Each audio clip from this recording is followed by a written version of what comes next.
La Segunda Guerra Mundial. Eventos, personajes, tecnología. Le doy la bienvenida a nuestro episodio del día de hoy. Episodio 49, La Guerra en el Desierto. Muchas gracias a mis oyentes, el podcast sigue creciendo. Gracias Argentina, llegamos a estar en cuarto lugar a nivel nacional en la categoría de podcasts históricos en Apple. Por favor, recuerden suscribirse a mi podcast, darme un puntaje y proveer un comentario. Esto nos ayuda a crecer. Empezamos nuestro episodio y lo hacemos recapitulando la guerra en el desierto hasta el punto en que salimos de este teatro de operaciones. El 28 de junio de 1940, Mussolini ordena la invasión de Egipto.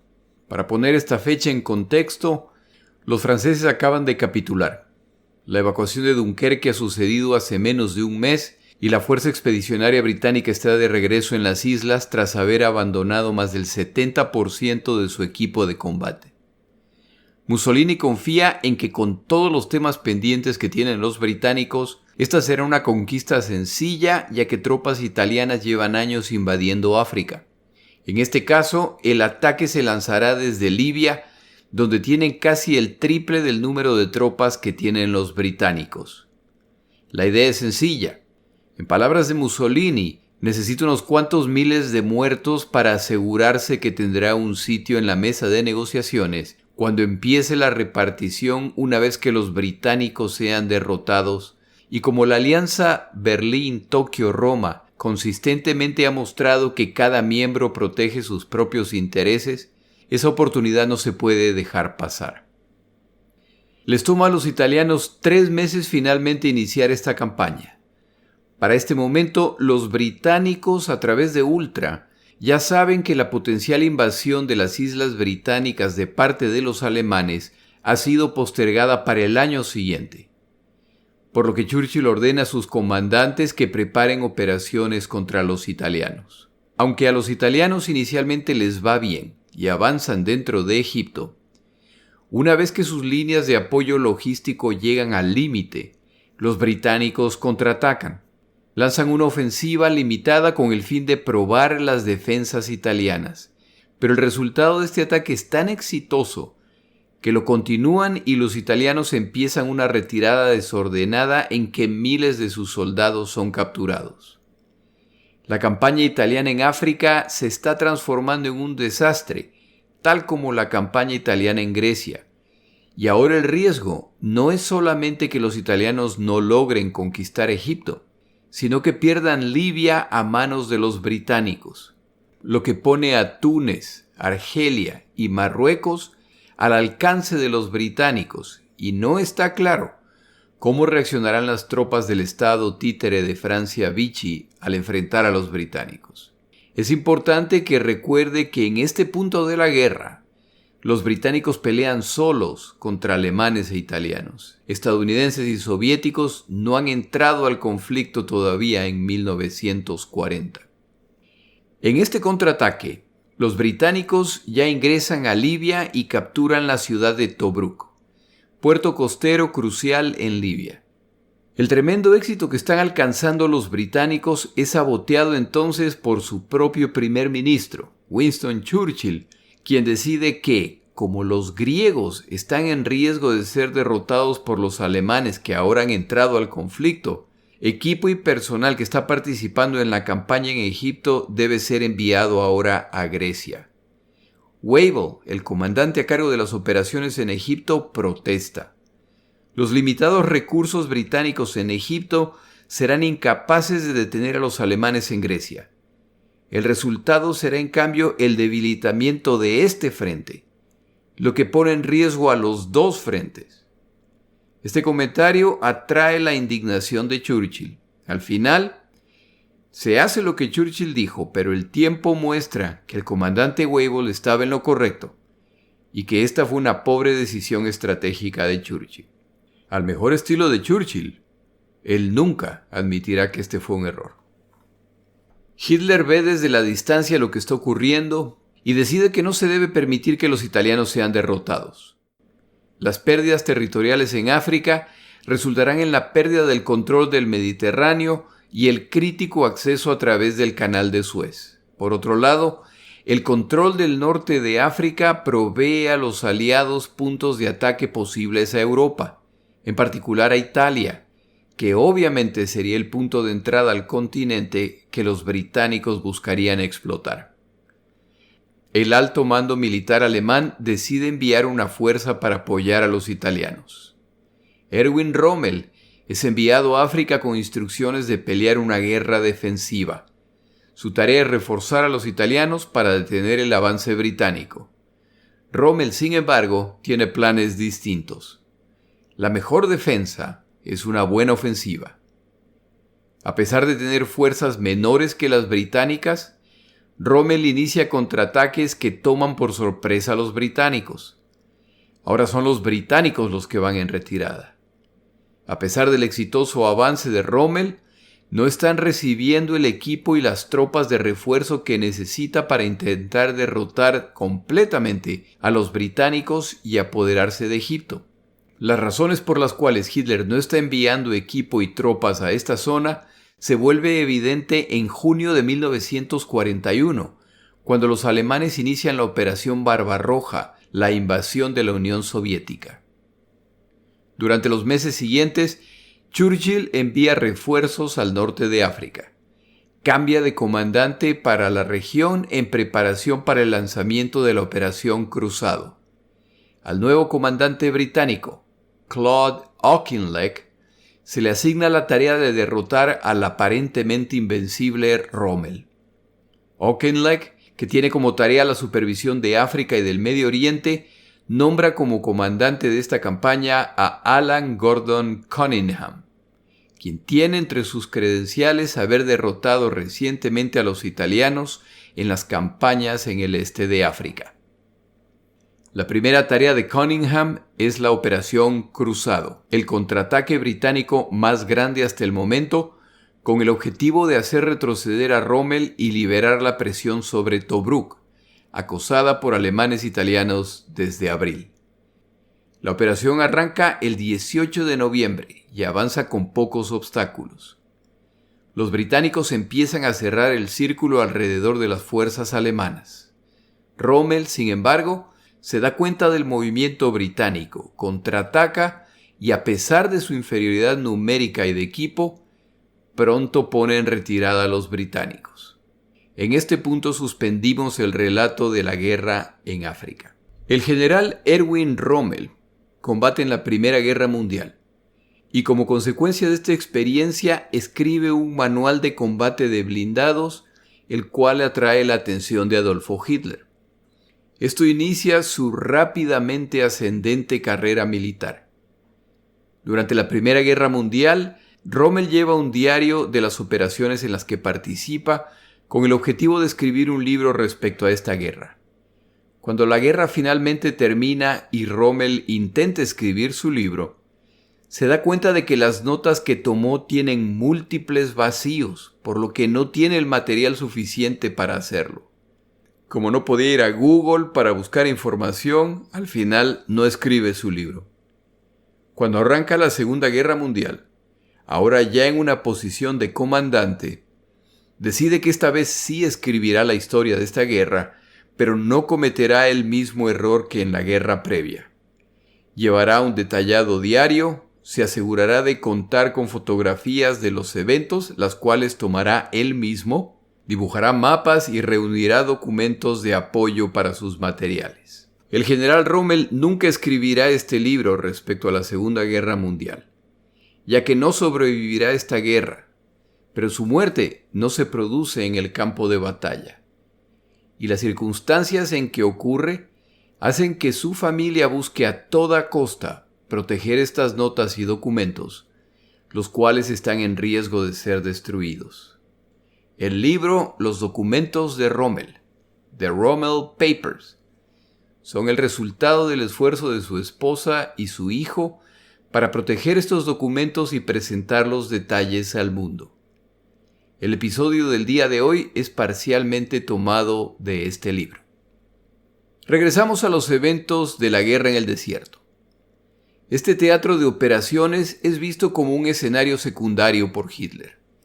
Se ha iniciado solo para rescatar a los italianos que están en riesgo de ser expulsados de África. La verdadera preocupación de Hitler es la Operación Barbarroja, la invasión de la Unión Soviética. Esta operación arranca con muchísimo optimismo. En palabras del mismo Hitler, todo lo que tiene que hacer Alemania es llegar a la Unión Soviética y entrar pateando la puerta. No le sorprendería que caiga no solo la vieja puerta, sino la estructura completa. Cuando empiece esta operación, sí parece que ese será el caso, y que las reservas petroleras de la zona norte soviética, pero sobre todo las de Ucrania, pronto estarán en manos alemanas. Lo que resolverá los serios problemas energéticos que están enfrentando los alemanes. Sin embargo, para diciembre de 1941, 6 meses más tarde, no solo que Ucrania no ha caído, sino que ahora los soviéticos han empezado a contraatacar con una fuerza y equipo que parecían imposibles al inicio de la campaña. Por esta razón, la campaña en el desierto del norte de África empieza a tomar una importancia mayor. Las reservas petroleras en el oriente se empiezan a volver vitales tanto como para el eje como para los aliados, por lo que la guerra en este sector se intensifica. No es suficiente dominar esta zona. Hay que transportar el petróleo a Alemania y a los frentes en los que se combaten, y la forma de hacerlo es a través del Canal de Suez, y para lograr esto hay que expulsar a los incómodos ingleses de Egipto, en particular de Alejandría. El objetivo alemán, por lo tanto, es avanzar por el norte de África hasta llegar a Alejandría. Los británicos, por su lado, quieren tomar ventaja de la complicada situación en la que se encuentran los alemanes en su lucha contra los soviéticos para avanzar y ocupar Libia entera. Entonces tendrán que vérselas con los combatientes de Francia Vichy. Y los británicos no tienen ni idea, como se ha mencionado antes, si serán recibidos como héroes o como enemigos. Las acciones de Churchill en los últimos días de la caída de Francia, en particular el ataque a los navíos franceses que se negaron a sumarse a la flota británica y que causaron más de 1,000 muertos franceses, dejó una profunda amargura, y el gobierno de Vichy, y en particular el almirante Darlan, nunca disculparán esta afrenta. Pero eso debe esperar. Primero hay que expulsar a italianos y alemanes de Libia, y la posibilidad de hacerlo depende, para los dos bandos, en la captura de una ciudad libia de importancia estratégica, Tobruk, la capital de la provincia de Cirenaica. Si buscan un mapa de Libia de la época de la Segunda Guerra Mundial, verá que Tobruk es la ciudad más grande entre Trípoli y Alejandría. Lo que esto implica es que quien controle esta ciudad está en posición de amenazar la ciudad principal del oponente. Esto se debe a la realidad logística de la guerra en el desierto. Si un ejército se separa demasiado de su línea de abastecimiento, el riesgo es la muerte, dadas las condiciones extremas del terreno. Ninguno de los dos bandos puede simplemente ignorar la ciudad de Tobruk, ya que hacerlo dejaría su flanco expuesto a ataques desde esta zona. Adicionalmente, como Tobruk está en la costa y es un puerto de aguas profundas, es posible reforzar toda esta zona desde ahí, si se logra desembarcar. En pocas palabras, Tobruk decidirá esta etapa de la guerra. Cuando abandonamos el relato, Tobruk estaba en manos aliadas. A propósito, por ociosidad suelo referirme a estas tropas como británicas.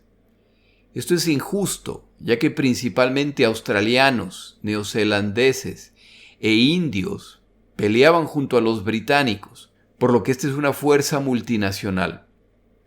Con este tipo de omisiones confirmo la narrativa histórica de que esta fue una guerra entre blancos, cuando en realidad ciudadanos de múltiples nacionalidades y razas, en este caso ciudadanos indios, lucharon y murieron del lado aliado. Mis disculpas. Tobruk continúa en manos aliadas, pero está bajo asedio alemán e italiano. Auchinleck, el nuevo comandante a cargo de las fuerzas aliadas en esta zona, lanza la Operación Cruzada para liberar Tobruk. Escoge como comandante para esta operación al general Alan Cunningham, quien viene de derrotar decisivamente a los italianos. Sus rápidas acciones en esas campañas parece ser el antídoto contra el impredecible y siempre en movimiento Rommel. Se lanza entonces la Operación Cruzado, la cual se ejecuta con limitado sentido de urgencia y con baja imaginación, lo que le da la oportunidad a Rommel de escapar de una derrota segura al enfrentar fuerzas superiores. La Operación Cruzado es un éxito en el sentido que debilita el asedio de los alemanes. No lo es en el sentido que los británicos enviaron significativos refuerzos para esta operación, por lo que superan a los alemanes en combatientes, tanques y artillería. Para el final de esa operación, Erwin Rommel ha causado tanto daño a las fuerzas aliadas que ahora sus fuerzas son numéricamente iguales. Y ahora es el tiempo de los aliados para esperar a ver qué decide hacer Rommel. Cunningham considera la operación un desastre y se plantea retirar sus fuerzas a Egipto. En desesperación pide a Auchinleck que vaya a Libia para evaluar la situación. Auchinleck viaja a la zona y tras su evaluación ordena que se continúe la ofensiva. Si esto implica sacrificar hasta el último tanque, entonces eso es lo que hay que hacer. Esta decisión salva la ofensiva aliada, ya que los aliados han alcanzado algunos triunfos y estos se hubieran desperdiciado si se suspendía el ataque y se retiraban a Egipto. La actitud de Cunningham empieza a preocupar a Auchinleck. Al continuar las operaciones en esta área, los alemanes nuevamente logran dominar las operaciones y entonces empieza una retirada aliada hacia el este. Ellos esperan que ahora Rommel pondrá rumbo hacia Tobruk para continuar su plan en este sector. Sin embargo, Rommel tiene otro plan. En vez de atacarlos durante la retirada, Rommel decide dirigirse hacia el este y solo cuando se encuentre por delante de los que escapan, atacará a los que intentan escapar. Rommel confía que este movimiento dará un falso sentido de seguridad a los aliados, ya que el ataque se iniciará desde la posición más inesperada. Sus comandantes están en desacuerdo. Tiene más sentido simplemente eliminar las fuerzas aliadas sobrantes antes de ir a meterse en la boca del lobo. El plan, sin embargo, se ejecutará de acuerdo a las órdenes de Rommel. Cuando los aliados descubren el avance alemán, este avance es tan inesperado que se desata el pánico en la retaguardia y la reacción natural es escapar hacia Egipto, por lo que se inicia una carrera de los dos bandos hacia el este. En estos eventos tan desordenados se producen situaciones que serían graciosas si no estuvieran ocurriendo en medio de una guerra. Un policía militar aliado está dirigiendo el tráfico de las tropas aliadas que se repliegan en Egipto. Tras unas cuantas horas cae la noche y de repente se da cuenta de que los vehículos más recientes a los que está dirigiendo son alemanes. En otro incidente, Rommel y algunos de sus comandantes viajan en un camión británico adaptado que han capturado. En la confusión de los eventos y al llegar la noche, en cierto momento se detiene el convoy en el que viajan y al mirar fuera del camión se dan cuenta de que se han sumado a una columna aliada que escapa. Como es de noche, aquellos a su alrededor no notan las suásticas que han sido pintadas en este vehículo. Muy discretamente, poco a poco, este camión sale del grupo para regresar a buscar a las fuerzas alemanas. Esto hubiera sido sin duda la captura más graciosa de la Segunda Guerra Mundial y seguramente Rommel no le hubiera encontrado la menor gracia a que la guerra termine de esta forma para él. Como Auchinleck se ha visto forzado a tomar el comando de las operaciones, lejos de desesperarse por los eventos, decide que no habrá retirada y que se continúe combatiendo a los alemanes hasta el final. Su esperanza es en realidad sencilla. Rommel, con su audaz plan de perseguir a los aliados mientras se retiran hacia el este, lo que ha hecho es avanzar más allá del alcance de sus líneas de abasto y se está dirigiendo hacia una trampa de su propia creación. A menos que los alemanes encuentren provisiones y combustible en el camino, están a punto de quedarse sin combustible. Esto, por supuesto, no sucederá si los aliados se retiran desordenadamente, dejando atrás lo que Rommel necesita para continuar. El plan de Auchinleck es acertado. Las tropas del Eje han penetrado en Egipto, solo para darse cuenta que los aliados no han dejado atrás lo que necesitan, por lo que se ven obligados a dar media vuelta y regresar a Bardía para llenar sus tanques de combustible. Esta acción ha sido una pérdida de tiempo, y ahora temen un contraataque aliado. Esta distracción ha dado tiempo a los aliados para reforzar sus fuerzas en Tobruk. Los comandantes de Rommel tenían razón. Al regresar, pasan por tanques alemanes que habían abandonado levemente averiados o que se habían quedado sin combustible, y ahora los encuentran destrozados. Con el desastre evitado, Auchinleck regresa a Cairo y ahora tiene una decisión que tomar. Cunningham, quien mostró alta capacidad durante su lucha contra los italianos, está mostrando una timidez contra los alemanes que pone en problemas a los aliados. Por otro lado, un nuevo cambio de comandante tan pronto desmoralizará a las tropas y animará al enemigo. Auchinleck, sin embargo, toma la decisión. Cunningham es removido de su cargo y es reemplazado por el general Neil Ritchie. A propósito, para este momento, no hay, por supuesto, muchos comandantes aliados interesados en tomar esta posición. Ritchie, uno de los generales británicos más jóvenes, tenía 44 años, ahora está a cargo de las operaciones, a pesar de que la última vez que comandó tropas fue en la Primera Guerra Mundial. En realidad, Auchinleck será quien dirija las operaciones. Ya con nuevo comandante, la Operación Cruzado se reinicia. Por su parte, el obstinado Rommel, a pesar de que los tanques aliados lo superan claramente en número, para finales de noviembre nuevamente amenaza Tobruk. Al igual que antes, se ve forzado a replegarse, y si las tropas del Eje no hubieran preparado posiciones defensivas en Gazala, la retirada hubiera sido muy costosa en personal y equipo. Al margen de los detalles menores, la realidad es que Erwin Rommel, el místico comandante alemán, acaba de sufrir su primera derrota significativa, al haber tenido que regresar a donde se encontraban sus fuerzas 9 meses antes. Churchill está feliz. Llegamos entonces a diciembre de 1941, y la guerra cambia nuevamente cuando los japoneses atacan Pearl Harbor y los territorios británicos de Hong Kong, la península malaya y Birmania.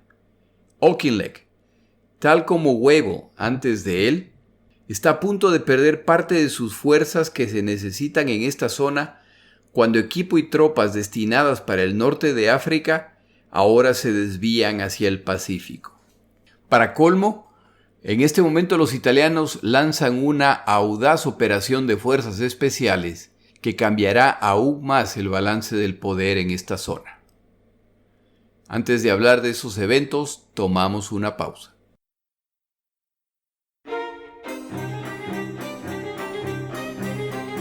Palabras de Churchill.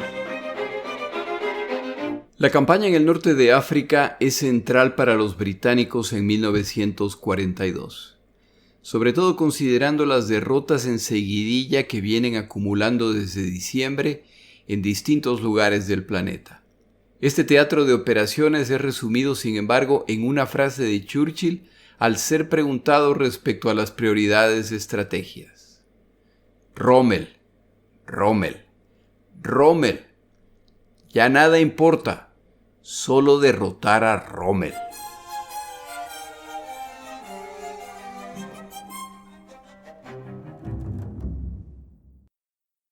Benito Mussolini autoriza una operación de apoyo a las tropas del Eje que pelean en África. El 19 de diciembre de 1941, un navío de guerra italiano lanza 2 torpedos tripulados desde 2 kilómetros de distancia del puerto comercial de Alejandría. El equipo para cada torpedo consiste de 3 buzos. Estos combatientes esperan pacientemente hasta que 3 destructores británicos se acercan al puerto, por lo que se remueven las redes metálicas que impedían el ingreso de submarinos al puerto. A pesar de que los torpedos sufren desperfectos mecánicos, los buzos italianos logran acercarse a sus objetivos. Su preferencia era atacar un portaaviones, pero como no encuentran ninguno, escogen otros navíos. El primero de sus objetivos es el buque HMS Valiant, al cual le colocan una mina en la parte inferior del casco. Al emerger estos buzos luego de completar esta tarea, son descubiertos y capturados. Para su mala fortuna, se escoge como el lugar de su interrogatorio el navío HMS Valiant, y son encerrados en un compartimiento que, de acuerdo a su estimación, se encuentra justo por encima del lugar donde han instalado la mina con el mecanismo de tiempo. Seguramente a estos buzos el interrogatorio les pareció el más largo de la historia. Uno de los buzos, al acercarse el momento de la explosión, pide hablar con el capitán y le advierte que está por producirse una explosión, pero se niega a dar más detalles. Ya que el buzo se niega a ser más específico, se lo regresa al camerino en el que se encontraba. Más o menos 10 minutos más tarde se produce la explosión, lo que avería la embarcación, pero no hay heridos de consideración. El segundo equipo de buzos italianos, mientras tanto, ha conectado su dispositivo 5 pies por debajo de la quilla del acorazado HMS Reina Elizabeth. Terminada la operación, salen de la zona del puerto a las 4:30 de la mañana y atraviesan Alejandría haciéndose pasar por marineros franceses. 2 días más tarde son capturados por la policía egipcia y entregados a los británicos. Han minado además el navío petrolero que se encontraba en el puerto. Las 3 explosiones ocurren de acuerdo a lo planificado, y aunque no hunden ninguno de los navíos de combate, los inutilizan por meses, lo que permite a los navíos del Eje llevar a África armamento, combatientes y provisiones para que Rommel continúe la pelea.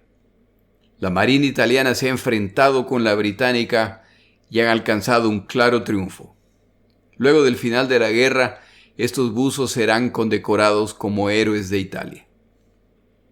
Ya en diciembre de 1941 se combina la llegada de submarinos alemanes al Mediterráneo y ataques de la Fuerza Aérea Alemania a Malta con el ataque italiano que acabamos de detallar, y esto nuevamente inclina la balanza, esta vez a favor del Eje.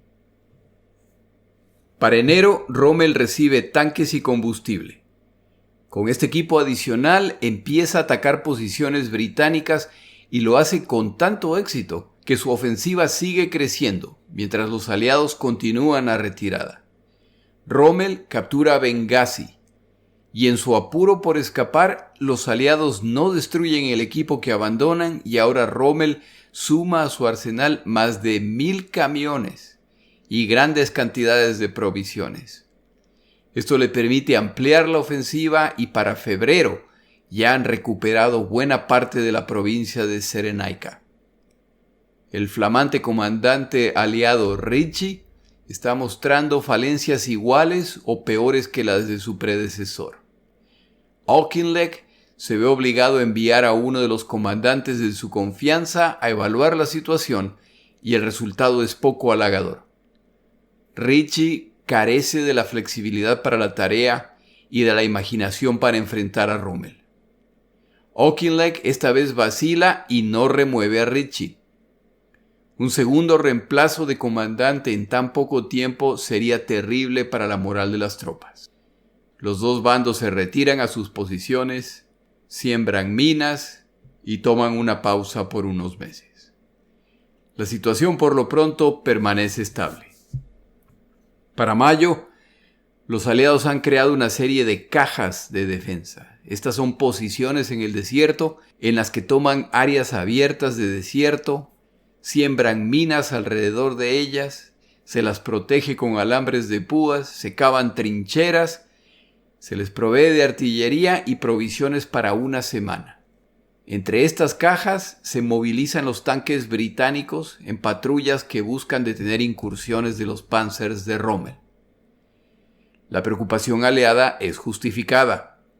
Rommel está por lanzar ataques de distracción en distintos puntos de la línea con el fin de avanzar una vez más hacia Tobruk. En mayo 26 inicia un ataque masivo. A propósito, cuando digo masivo, me refiero a las condiciones de este teatro de la guerra. El número de blindados, personal y equipo de apoyo movilizado en esta zona parecería una patrulla muy grande comparado con los movimientos que están ocurriendo en este momento en el este de Europa.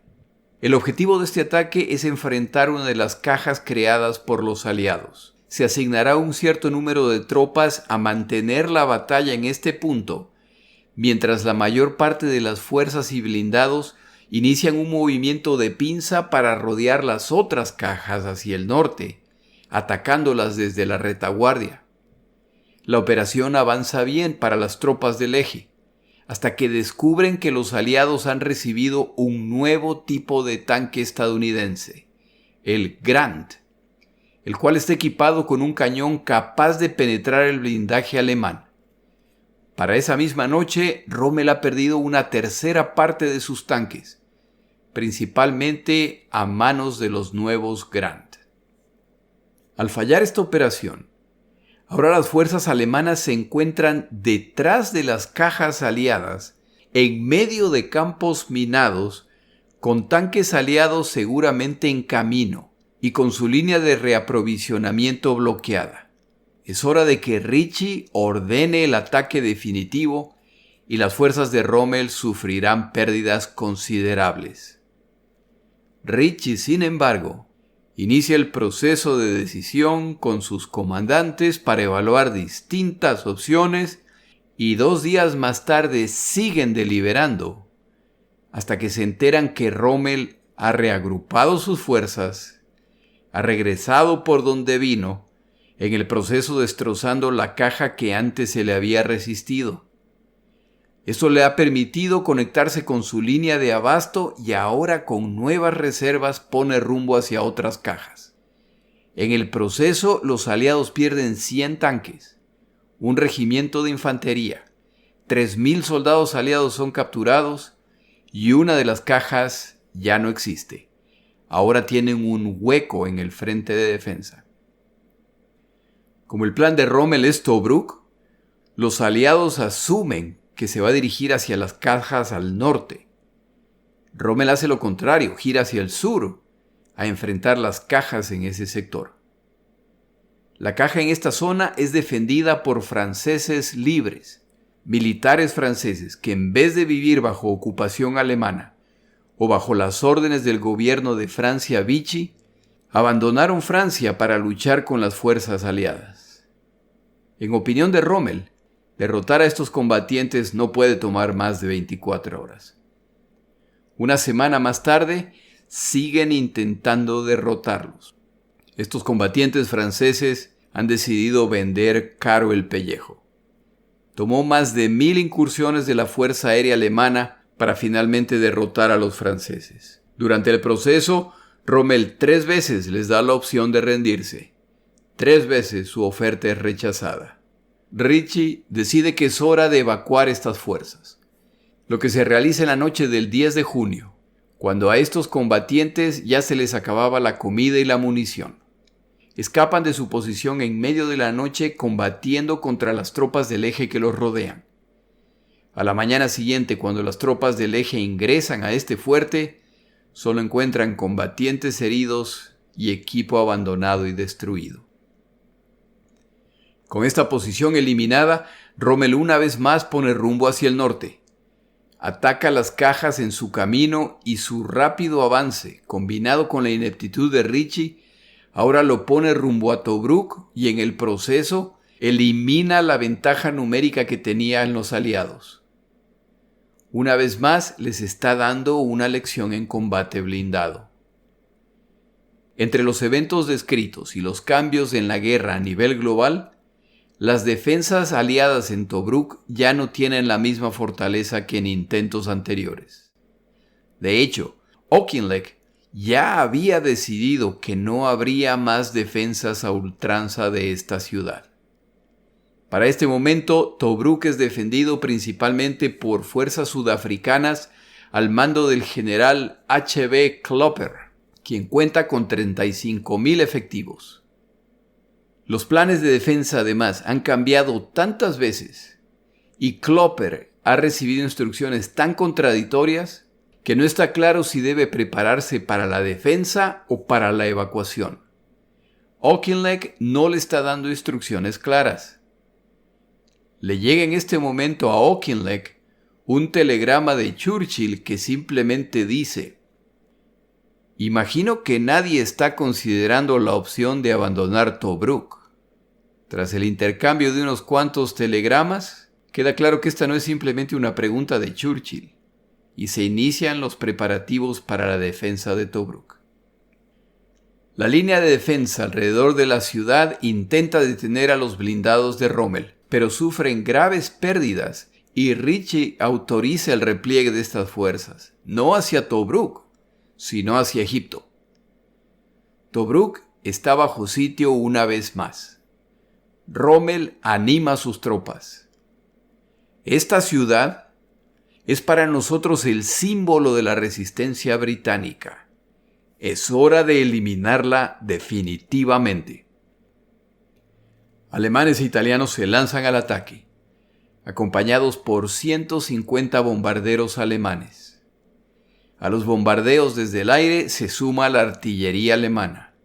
Por su parte, ingenieros alemanes e italianos ya han removido las minas que rodean el perímetro en Tobruk e ingresan a la ciudad. Se inicia el combate cuerpo a cuerpo. Detrás de las tropas iniciales que ingresan, vienen los Panzers de Rommel. Klopper empieza entonces el proceso de destruir las provisiones y la munición que se había acumulado para apoyar las campañas aliadas. En el proceso destruye también sus líneas de comunicación, por lo que la coordinación entre las tropas colapsa. Cuando finalmente logra contactar a Auchinleck, le pide que confirme si es que Auchinleck planea un contraataque. Ha perdido todos sus tanques, la mayor parte de su artillería, y su evaluación es que la situación está fuera de control.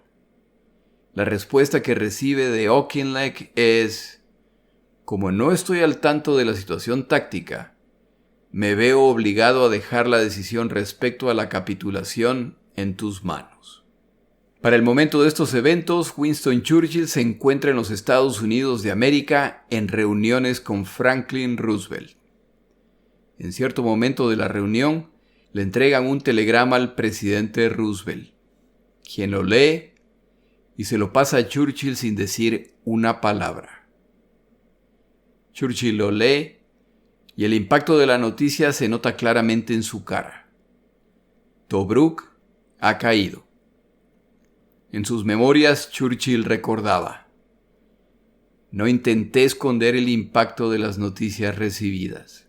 Fue un momento amargo. Una cosa es ser derrotado. Otra es caer en desgracia. Por siempre agradeceré la reacción del presidente Roosevelt, quien sin comentarios adicionales o reproches simplemente dijo: ¿cómo podemos ayudar? Mi respuesta fue: danos tantos tanques Sherman como sea posible y despáchalos inmediatamente al Medio Oriente. El lado opuesto de esta moneda es el eje. Los italianos, con su audaz operación submarina, han iniciado una serie de eventos que concluyen con esta victoria. El Ministerio de Propaganda alemán promociona estos eventos y los festeja. El 22 de junio, Hitler asciende a Rommel a mariscal de campo y le concede el bastón de mando alemán tan característico en este ejército, al ser una muestra visual de su estatus. Al recibirlo, Rommel, muy a su estilo, le escribe a su esposa: «Estoy muy agradecido por el bastón, pero más me serviría una división blindada adicional». Este ascenso tiene también otra implicación. Rommel ahora tiene el rango más alto entre las fuerzas del Eje en África. Esta campaña, que arrancó como italiana, ahora es comandada por un alemán. Esto indigna a los italianos, pero no hay nada que puedan hacer. Mussolini, por su parte, ordena que se empiece a buscar un purasangre blanco, el cual planea montar en su entrada triunfal a la capital egipcia. La derrota de Tobruk de por sí son malas noticias, pero en realidad las noticias son aún peores. El esfuerzo de Klopper por destruir el equipo y las provisiones ha sido parcial.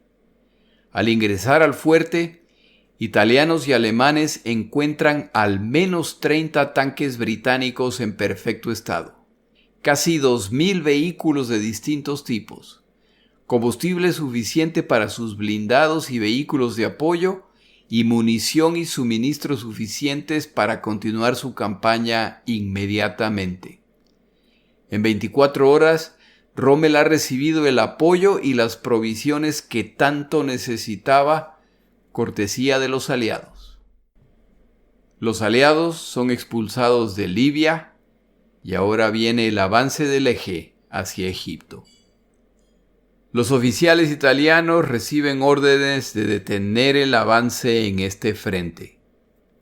Rommel, el flamante mariscal de campo, agradece la ahora ya sugerencia, dado su rango, y les informa que la ofensiva hacia Egipto continúa.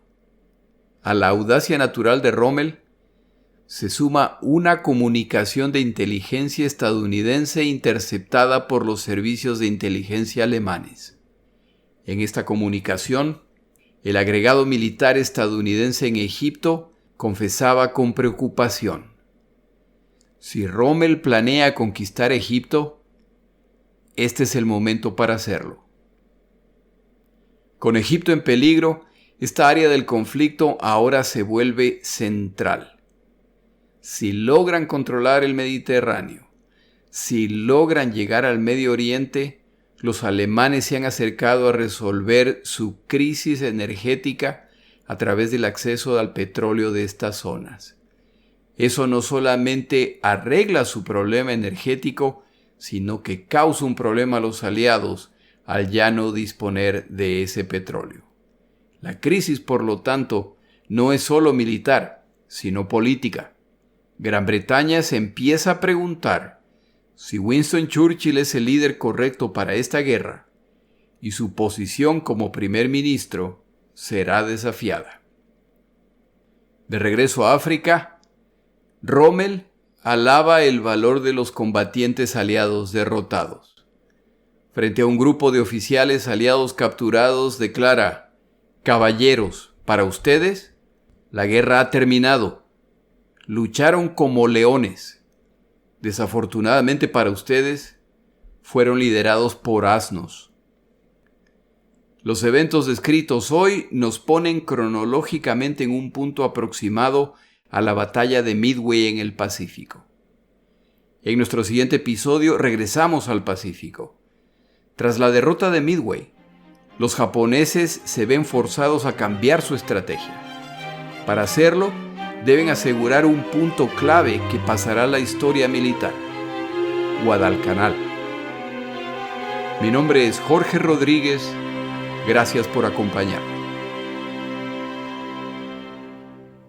Para información adicional respecto a este episodio, las notas de este podcast, que incluyen la narración de este episodio, así como acceso a resúmenes, videos, documentales y materiales adicionales gratuitos disponibles en el Internet, por favor vaya a Amazon y busque el libro La Segunda Guerra Mundial, Eventos, Personajes, Tecnología. Al comprar estas notas me ayuda y me apoya financieramente. Puede encontrar información adicional en mi página web, lasegundagm.com. Muchas gracias.